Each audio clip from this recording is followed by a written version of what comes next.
कैसे हो दोस्तों। बात करेंगे पंथ इन्फिनिटी शेयर के बारे में। आज भी यहाँ पे तेजी देखने को मिली हुई है और अगर आप देखेंगे तो 1 वीक में लगभग 28% की तेजी देखने को मिली हुई है।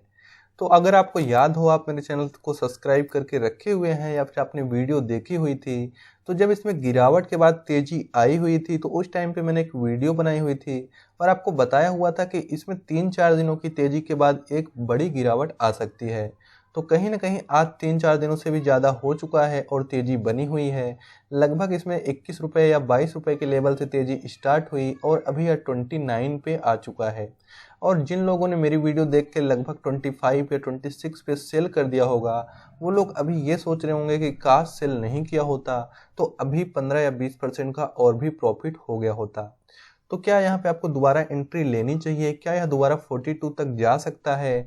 और मैंने किस लॉजिक के साथ यहाँ पे आपको अवॉइड किया और सेल करने का सजेशन किया था 4 दिनों के अंदर ही, ये सारी चीज़ें मैं आपको गाइड करने वाला हूँ। अगर आप इस वीडियो को पूरा देखते हो तो आई एम श्योर कि आप सारे लॉजिक को समझ जाओगे, किस प्रकार यहाँ पे ऑपरेटर हमें फंसाते हैं और आप कैसे बच सकते हैं। ये सारी चीज़ें आपको एकदम क्लियर कट समझ में आ जाएगी और इस शेयर में अभी आपको क्या करना है ये भी आप समझ जाएंगे। तो वीडियो को पूरा देखेगा, वीडियो के लिए एक लाइक जरूर कीजिएगा और अभी तक आप नहीं जुड़े हैं चैनल से तो जुड़ जाइए, अभी चैनल को सब्सक्राइब कर लीजिए। तो सबसे पहले मैं आपको कुछ चीज़ें दिखाऊंगा, आप उसे समझने की कोशिश कीजिएगा। जैसा कि यहाँ पे आप देखेंगे तो 42 से गिरावट स्टार्ट हुई थी और लगभग यहाँ पे 21 रुपये पे यानी लगभग 50% की गिरावट हुई थी। और मैंने आपको चार्ट भी बना के बताया हुआ था जिस दिन इसमें तेज़ी आई हुई थी कि इसमें आपको किस प्रकार चार्ट पैटर्न देखने को मिल सकता है। मैं आपको दोबारा भी बता देता हूं, मैंने उसी दिन आपको बताया हुआ था कि इसमें अभी तेज़ी देखने को मिली हुई है।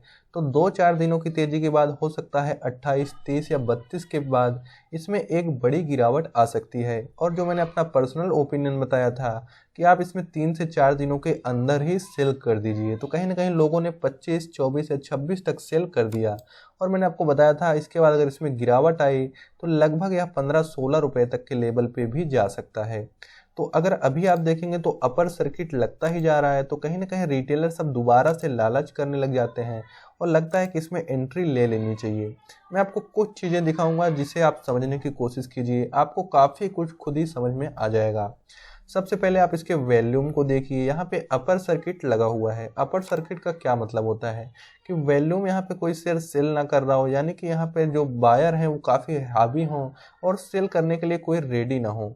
बट यहाँ पे ऐसा बिल्कुल भी सीन नहीं है। यहाँ पे आप देखेंगे तो जो सेलर हैं वो काफ़ी धीरे धीरे करके सेल कर रहे हैं। आज की डेट में देख लेते हैं कितनी क्वांटिटी में शेयर सेलिंग हुई है।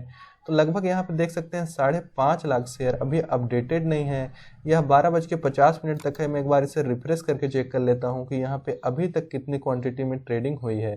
तो देख सकते हैं 12:50 तक का डेटा है BSE की साइट पे उपलब्ध। लगभग इसमें 5.5 लाख शेयर आज की डेट में सेल किए हुए हैं।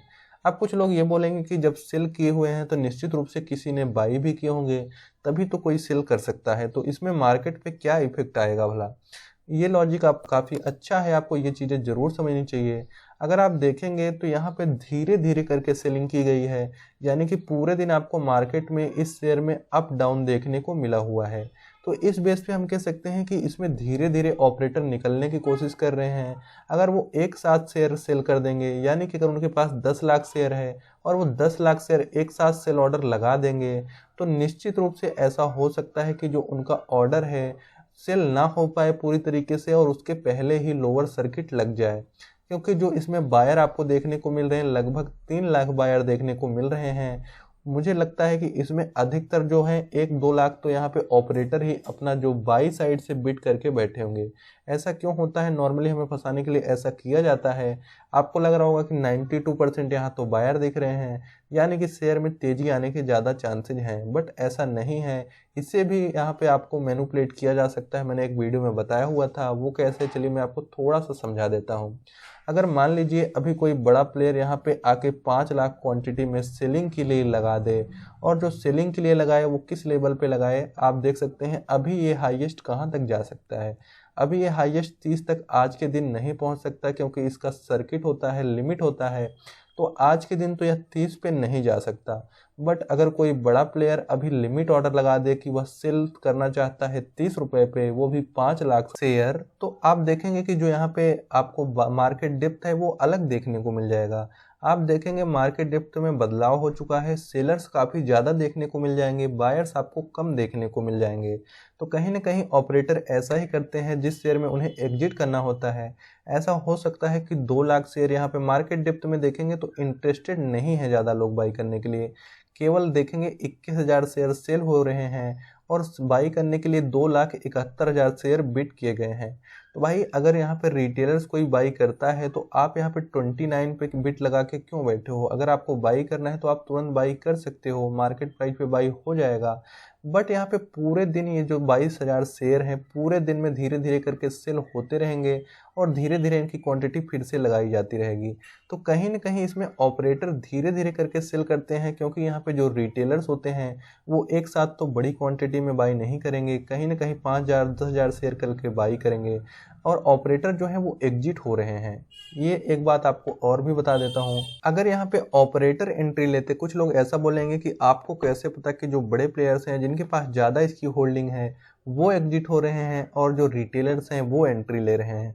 तो एक चीज़ इसे समझने के लिए आप समझ सकते हैं कि अगर कोई बड़ा प्लेयर एक बड़ी क्वांटिटी में बाई करता है, अगर कोई 1 लाख शेयर बाई करेगा तो ऑटोमेटिकली इसमें अपर सर्किट लगेगा और जो ये बार बार फ्लैक्चुएट हो रहा है ये फ्लैक्चुएट नहीं होगा। ये फ्लैक्चुएट तब होगा जब कोई सेल कर रहा हो और कोई छोटी छोटी क्वांटिटी में बाई कर रहा हो, तो आपको पूरे दिन का चार्ट में फ्लैक्चुएशन देखने को मिल रही है।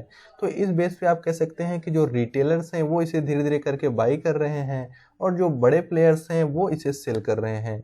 अब कुछ लोग ऐसा भी सोचेंगे कि अगर उन्हें सेल करना है तो एक साथ सेल क्यों नहीं कर देते, तो ऐसा करने से उनका लॉस हो जाएगा। क्योंकि मान लीजिए अगर उनके पास 5 लाख शेयर हैं और उन्होंने अभी 5 लाख शेयर सेल कर दिए तो बायर्स तो ओनली 1 या 2 लाख होंगे, तो उनका 1-2 लाख शेयर तो बिक जाएगा, बट बाकी के जो 4 लाख शेयर हैं वो इसमें फंसे रह जाएंगे। तो भाई कहीं ना कहीं इसमें आपको मैनिपुलेट करके फंसाया जा रहा है।